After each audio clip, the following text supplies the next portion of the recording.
আগামী দিনে ইনশাল্লাহ বিএনপি দেশ পরিচালনা করবে। দেশ পরিচালনার অভিজ্ঞতা বা দায়িত্ব বিএনপি ছাড়া আর কি কারো ওখানে আছে? কারণ নেই। বিএনপি জানে, বিএনপির ধারণা আছে যে কোন কাজটি করলে দেশের জন্য ভালো হতে পারে, কোন কাজটি করলে দেশের জন্য ভালো না হতে পারে। বিএনপির দায়িত্ববোধ আছে। এই মুহূর্তে যদি আমরা মিডিয়া দেখি, আমরা মিডিয়া দেখলে দেখব যে একটি বিষয়কে ঘিরে বিভিন্ন রকম কিছু কিছু মেসেজিং করার চেষ্টা করা হচ্ছে, কিছু একটি তৈরি করার একটি একটি একটি গল্প তৈরি করার চেষ্টা করা হচ্ছে। দেখুন, আমি আমার একটি রাজনৈতিক অভিজ্ঞতার কথা আপনাদের সামনে তুলে ধরতে চাই। এই অভিজ্ঞতা আমার যেমন আছে, এই অভিজ্ঞতা মহাসচিব সাহেবের আছে, এই অভিজ্ঞতা মঞ্চে উপস্থিত রিজভী সাহেবের আছে, এই অভিজ্ঞতা মঞ্চে উপস্থিত আমাদের ছাত্রদলের সভাপতি, সেক্রেটারি, আমাদের ছাত্রবিদের সম্পাদক বকুল সহ অনেক নেতৃবৃন্দের আছে। আমরা যখনই বিভিন্ন মানুষের সাথে কথা বলি, এই দেশে আমি যুক্তরাজ্যে আছি, এখানেও যখন বাংলাদেশি মানুষের সাথে দেখা হয়, প্রত্যেকে বিভিন্নভাবে তাদের কিছু কথা তুলে ধরেন। আপনারা যেরকম তুলে ধরেছেন, কেউ বলেছেন প্রশাসনকে এটা বলে দিতে, প্রশাসনকে কঠোরভাবে নিয়ন্ত্রণ করতে অথবা ঠিকভাবে গাইড করতে, কেউ বলেছেন বিচারের কথা, বিভিন্ন জন বিভিন্ন পরামর্শ আপনারা দিয়েছেন। এভাবে বিভিন্ন মানুষ পরামর্শ দেয়। সকলের কাছে আমি একটি কথা তুলে ধরতে চাই, কেন বিএনপিকে আমরা বা মানুষ পরামর্শ দেয় কেন বিএনপিকে? কারণ মানুষ একটি জিনিস বিশ্বাস করে বা মনে করে খুব দৃঢ়ভাবে যে বিএনপি সরকার পরিচালনার অভিজ্ঞতা আছে, ইনশাল্লাহ বিএনপি আগামী দিনে দেশ পরিচালনা করবে। যে যেই কাজটা করতে পারে, আমি এটি তালি বাজানোর জন্য দেইনি, কিন্তু আমি একটি জিনিস বোঝানোর জন্য দিয়েছি, বলছি আপনাদেরকে।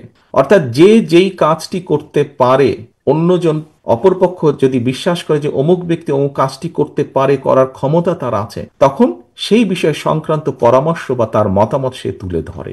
আপনারা টিভিতে দেখবেন, টক শোতে দেখবেন, বিভিন্ন ব্যক্তি বলেন হ্যাঁ বিএনপির তো এই করা উচিত, বিএনপির ওই করা উচিত, বিএনপির দেশ নিয়ে এটা করা উচিত, বিএনপির দেশ নিয়ে ওই পলিসি নেওয়া উচিত, বিএনপির ছাত্রদের নিয়ে এই পলিসি নেওয়া উচিত, শ্রমিকদের নিয়ে এই পলিসি নেওয়া উচিত। কেন বলে কথাগুলো বলে কারণ যারা পছন্দ করে করে না, উভয় পক্ষই স্বীকার করে নিচ্ছে যে আগামী দিনে ইনশাল্লাহ বিএনপি দেশ পরিচালনা করবে।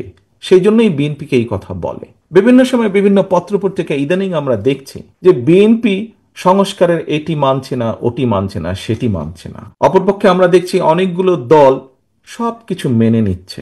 আমাদের নেতৃবৃন্দ বলেছেন যে এখানে তো আমরা এসেছি আলোচনা করার জন্য, যদি সব মেনেই নিতে হয় সেটি তাহলে আলোচনার দরকার ছিল কি? সরকার বলে দিত যে এই করতে হবে, কিন্তু আলোচনার জন্যই ডাকা হয়েছে।